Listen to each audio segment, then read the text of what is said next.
Okay, we are on the small boat Intense. It's a research boat, and this is Doc Tehoki, who's our captain for the evening. And Doc, where are we, and where are we heading, and what is it we're looking for? Well, we're in the South Puget Sound. If you looked at your fishing license, we'd be in Area 11. And today, we're going to be just off of Point Defiance. We're leaving Gig Harbor. We're going to be in bottom depth of about 200 feet. Now, we're looking for what's called a six-gill shark.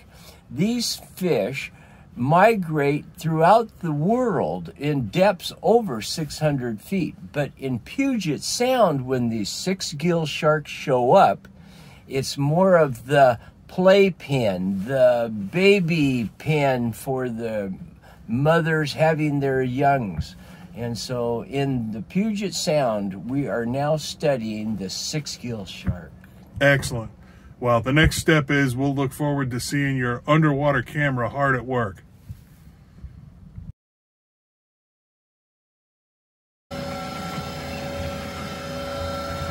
So, Doc, what is that we're seeing on the screen now? This is called marine snow. It has a number of different chemicals in it. Algae could have toxins from different factories throughout the area.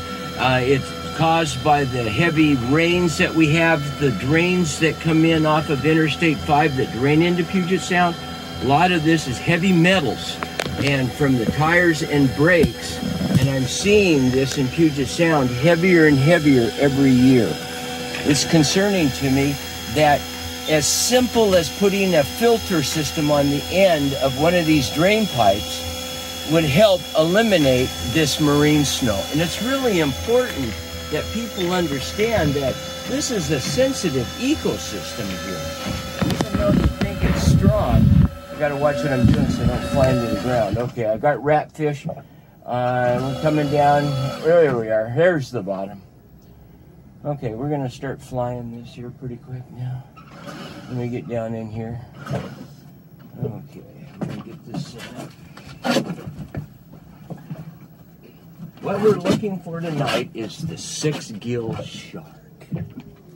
Ooh, you imagine a six-gill. Wow. See, that's why I came out here with you. I don't even know how many gills a normal shark has. Oh, yeah, I think that it has to do with more than just that. I think it's just the name, but I think it has to do. Okay. Oh, there was another fish going by there. Okay, so now we're flying.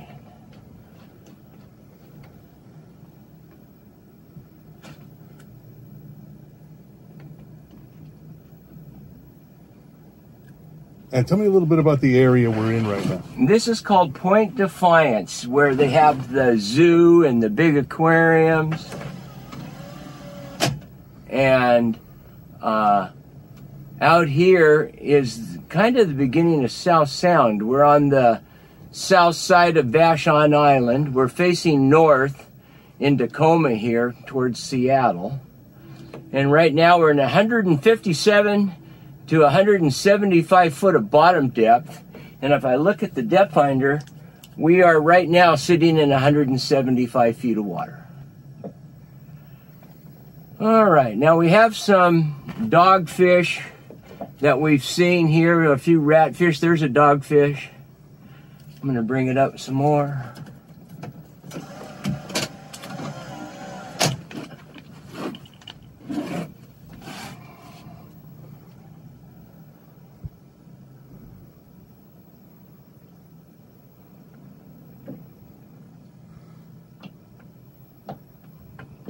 Now, I'll give you a copy of this when you leave the boat today. That'll be great.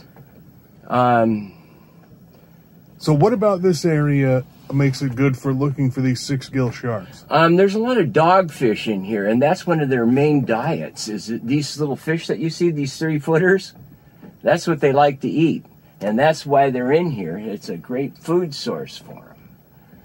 All we have to do is just be patient and keep flying through this area, and we should see a couple more. Now, you were telling me before we took off from the dock that you haven't, well, people haven't generally seen the six-gill sharks in the Sound in, what, 20 years? Yeah, 20 years was the last time that they really were doing some studies on them. I can't tell you enough about the good things the Seattle Aquarium has been doing. I mean, it's just amazing, those people. Well, there's some kind of shark there. Yeah, that was a dogfish. That's what their food source is, of the six-gill. That's what they like to eat, are these guys. And they like a rocky bottom. Now, if I want to stop, let's find a place here and I'll stop. Okay. And we'll see what we got there. Nothing really too exciting to look at.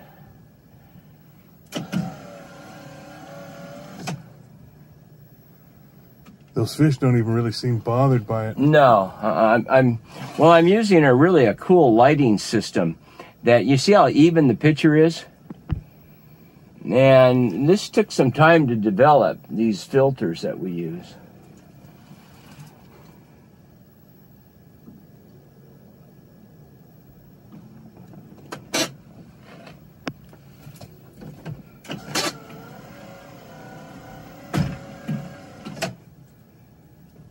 See those eyeballs out there? Yeah. Now there's somebody who came up high on us. They've been hitting the camera. I can feel them in my hands here as I fly along. Okay, let's bring her back down to the bottom here. See what we got going. We're so proud of. There's a fishing pole. Big old rock. Yeah, who among us hasn't lost a pole in the water? Yeah, yeah. That was kind of cool. That was a fishing pole.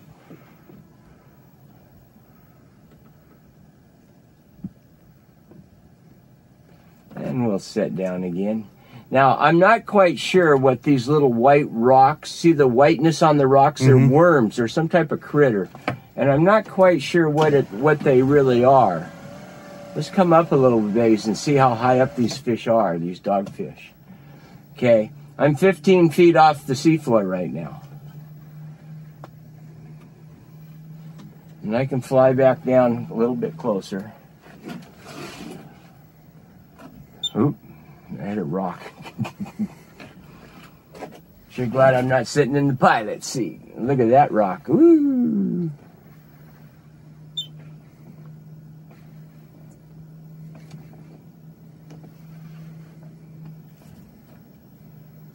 See a couple starfish in there too. Mm-hmm.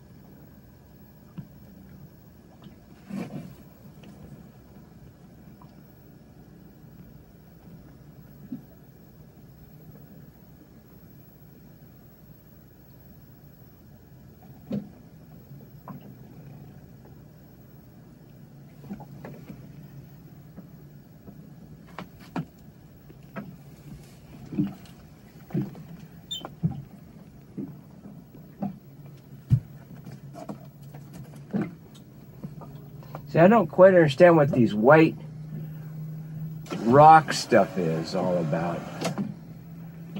That's the kind of thing that bothers me. I'm not sure if it's an algae, a critter, just what it is. Oh, look at the nice little rockfish.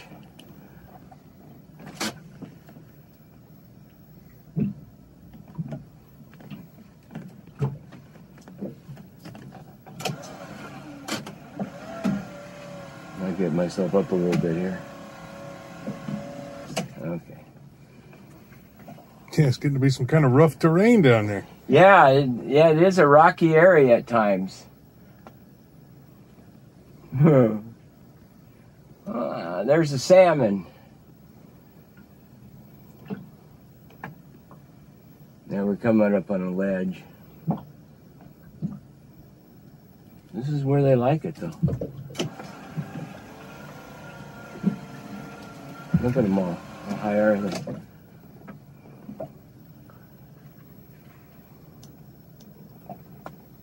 Yeah, it's amazing how they all hang so close to the bottom like that. Mm-hmm. Of course, you don't see us regularly floating 1,000 feet up in the air either, so No. it makes sense.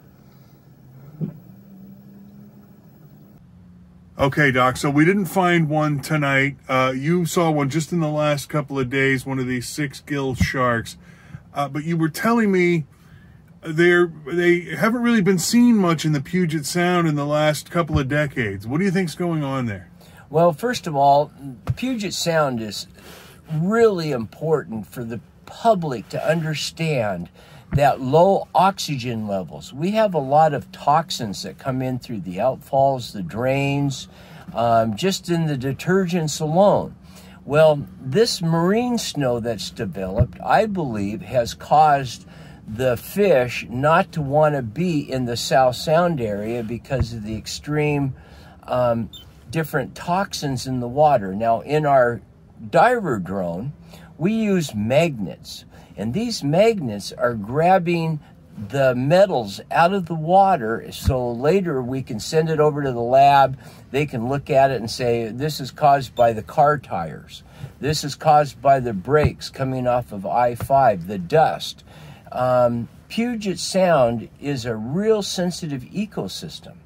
And what my job is to understand through the use of these video pictures what's taking place under the water. Of course, when you visit the Northwest, you see a beautiful sunset or a sunrise. You enjoy talking to the people about the Northwest water and boating, catching the elusive Chinook salmon. You know, there's a lot of really excitement going on. But when you get underwater and you really see what's going on with the marine snow, the toxins, how the dissolved oxygen, the nitrogen levels, I mean, I can go on and on and on. But I want to say this, that good people really do make good things happen. And being involved in your Northwest and being out on the water and enjoying what's happening, stay positive and enjoy what we have. Yeah, and it's very clear on the video that marine snow. Do you think that's what's kept that shark away from the Sound for so long? I agree with you, yes.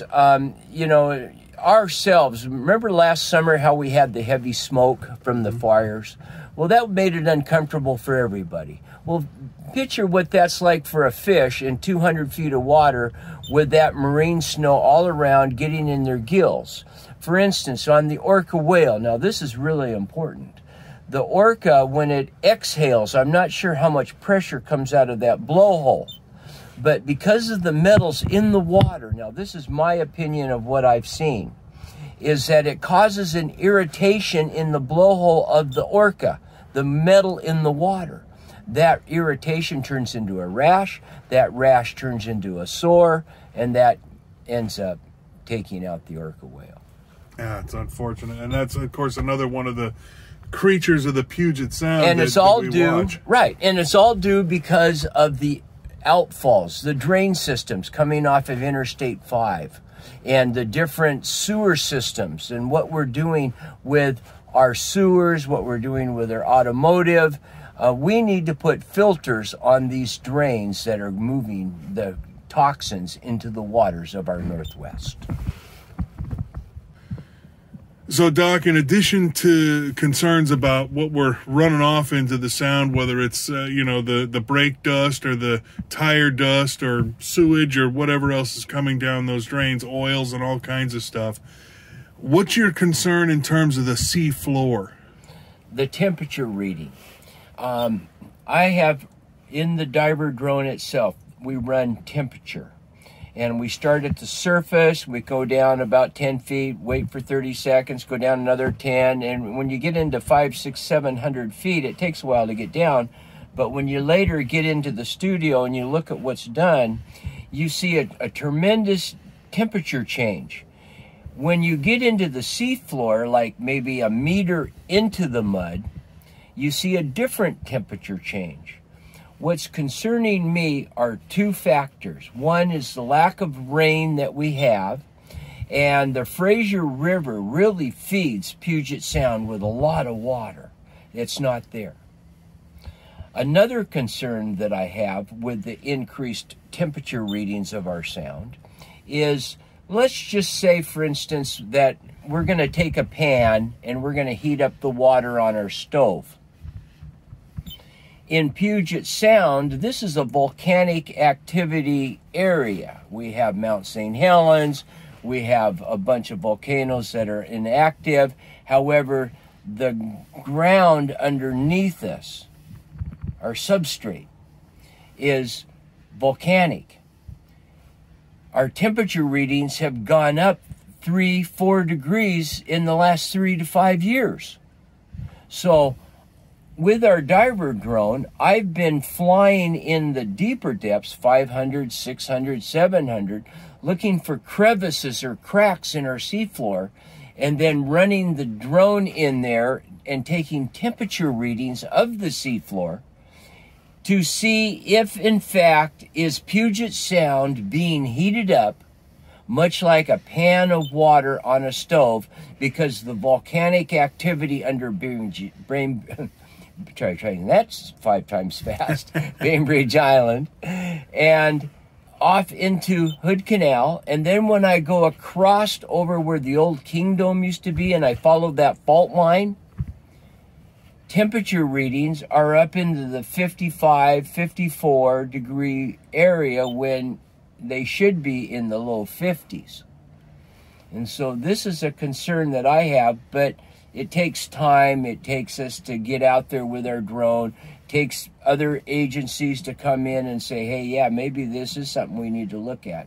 One thing that does concern me a lot, though, I have been told many times, we don't have a problem, Doc, if you don't show us one.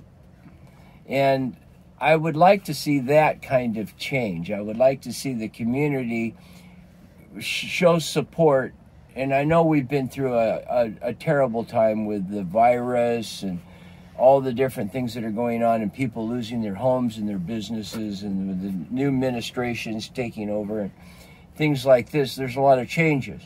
But Puget Sound on a whole, it's so important that we as a public, the good people, can really make good things happen for our environment.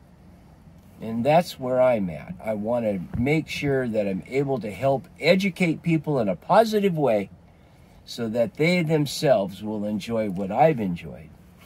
Well, and to take you back to that temperature change, and I know it's sort of an extreme example, but we were talking during the heat wave about how some of these shellfish got cooked in place. I would guess that in a larger scale, longer term situation that's totally, in a way, different from that, when you're seeing the water temperatures rise 3, 4, 5 degrees, also not good for the sea life, right? I mean, that's why it's a concern, right?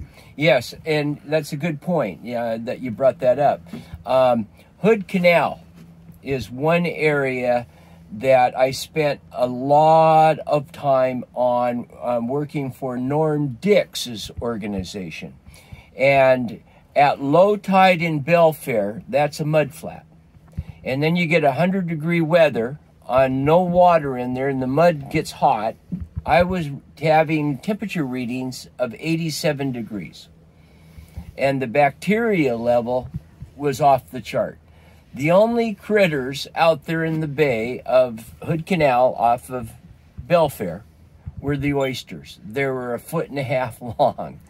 And so, you know, those kind of things that you see with temperature changes, it's amazing how it works out that way. Yeah, and you mentioned the bacteria. We just had another vibriosis warning, so we got that going on. I want all your listeners that if you've just joined us to remember this, that you heard it here first, that you are going to hear about the algae that are coming off of our mountain slopes, and if the people drink the water from the lake, they'll get sick, and the animals that drink the lake will die. The algae that's there, and it's the upper mountain lakes that are going to get hit first, the ones that are high elevation. And those are the ones that really have the problem, because they drink the water from the lake themselves, but yet this algae gets in there. And I know Como has done a tremendous job on educating the public of what's happening with our water system in many cases. Yeah, it's a tricky situation. It is. At all turns. Yeah. So I also want to back you up because you mentioned the Fraser River feeding the Sound with less cooler water. And correct me if I'm wrong. Is it less cooler water coming into the Sound, maybe also contributing to the increase in temperatures in combination with the volcanic activity underneath? Yeah, I don't know about the volcanic activity 100%. That is something that I'm working on. So we can't go there and say, yeah, that's a factual thing. No, it's just something I'm working on. But what we can say is the algae problem that's entering into Puget Sound. And what we can say is the lack of water coming into Puget Sound from the Fraser River system, feeding our sound. And then when you get another 40 to 50,000 people moving into the Northwest, and everybody wants to drink water, but where are they going to get their drinking water? That's what's concerning to me. And then all the bottles, the plastics, you know, I mean, it just starts to multiply itself. And we grew up in a beautiful environment here. And so if everybody really understands how to be good stewards, hey, this could turn out to be something really nice. However, what I've seen happen in our Northwest is in 40 years, I've seen it go to the other direction. Well, and you bring up the last thing I wanted to ask you, Doc, and that's what can we do as everyday folks to be good stewards of our Puget Sound environment? I think organize yourselves as a volunteer group. Get involved with the people in Olympia, the Department of Fisheries. I know they're always the DNR, Department of Natural Resources, the EPA. Get involved, become a beach monitor, volunteer. You live on a river, you live on a stream, you see a lot of things that are happening. Document that. You have a friend that's lived on the beach he's 85 years old. He grew up there as a kid swimming in the bay. Those are the kind of people we should interview to see what changes they have seen and what their feelings are. And I see a big disconnect between government and public. And I think the public needs to be more involved in a positive way, not be negative about it. But hey, we have a lot of good people. And I mean, don't we have some of the richest people in the world living in the Northwest? Can't they take like $2 and help us out here? I mean, come on, guys, get with it. You know, maybe they don't like to fish. I don't know. You know. Well, they're here. Mr. Bezos and Mr. Gates among them, for they sure. probably never caught a fish in their life. Get with me and I'll show you what it's about, boys. Well, and I tell you, that's been the best part, Doc, is being able to go out on the adventure with you, and I appreciate you taking me out. That's Doc T. Hokie, my captain for the night, and pilot of the drone camera undersea. Appreciate it, Doc. Thank you.